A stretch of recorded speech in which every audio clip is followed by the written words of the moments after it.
Tila nagpakita ng dalawang mukha ang Bulkang Mayon kanina na dinarayo pa rin ng mga turista sa kabila ng pag-aalboroto nito. Dagdag pangamba naman sa mga residente ang patuloy na aktibidad ng bulkan at posibilidad ng lahar dahil sa paparating na bagyong Ada. Live mula sa Ginobatan, Albay, nakatutok si Ian Cruz. Ian.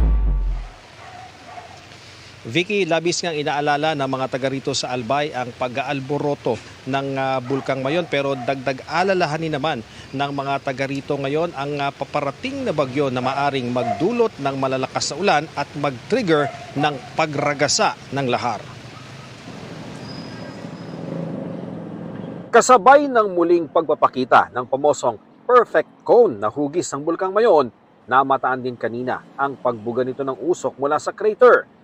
Nakakamanghang tanawin pero ingat dahil tuloy ang rockfall, pag-agos ng uson o may init itong material ayon sa National Disaster Risk Reduction and Management Council o NDRRMC.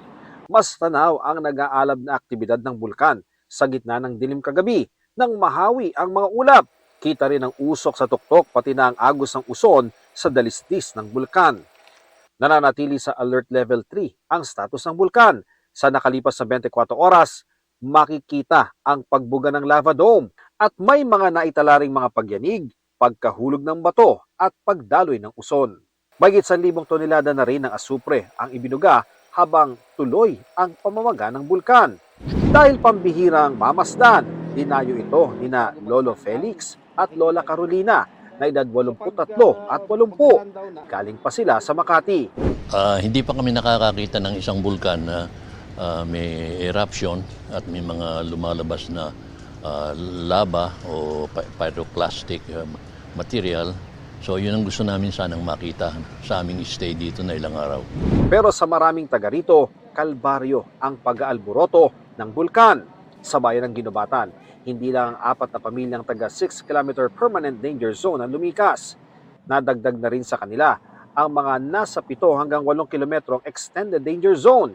Kaya 83 individual na ang lumikas. Sa barangay complex tumutuloy ang pamilya ni Rishelda matapos abutan ng matinding ashfall ang kanilang bahay mula noong linggo. Hinika po sila dahil po sa abo. Sino po dyan ang hinika? Ito po. Pero tinatayang aabot pa sa halos 12,000 ang ililikas sa buong bayan sakaling itaas sa Alert Level 4 ang status ng Bulkang Mayon. Naka-standby po yung diyan ng mga military truck natin. And nakaano naman po kami ng mga rescue vehicles ng different barangays.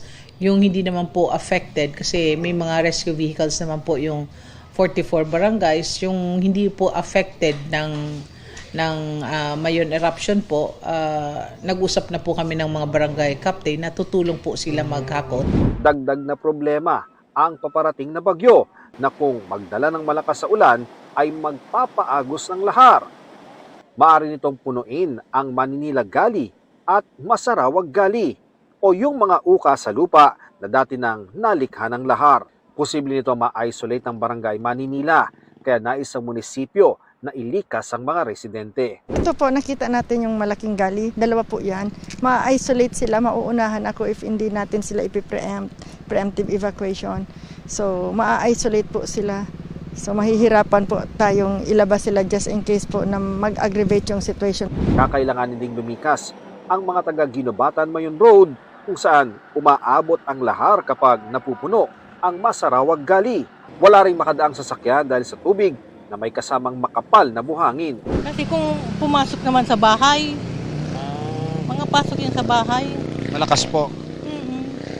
Pinakamatinding pag-agos ng lahar sa lugar, naranasan dahil sa bagyong Reming noong taong 2006, kung kailan mahigit 100 ang nasawi sa Ginobatan. Alarming din po sa mga constituents na ganyan, may Mayon tapos may may paparating pa pong bagyo. So, siyempre po, ang namin yan is talagang mas lolobo po yung number of evacuees natin. Vicky, sa impormasyon nga inilabas ng Public Information Office ng Albay ay inutos na nga ni Governor Noel Rosal ang pagsususpinde ng face-to-face classes sa Biyernes, January 16 bilang paghahanda na nga sa inaasahang malakas na ulan simula sa Biyernes hanggang sa weekend at inatasan na rin ng gobernador ang mga LGU na magsagawa ng preemptive evacuation sa mga maaaring maapektuhan nga ng bagyo, lalong-lalo na yung posibleng magkaroon ng pagragasa ng lahar gaya sa ilang portion dito sa Ginobatan, Albay. Yan ang latest mula rito sa Ginobatan. Balik sa iyo, Vicky. Maraming salamat sa iyo, Ian Cruz.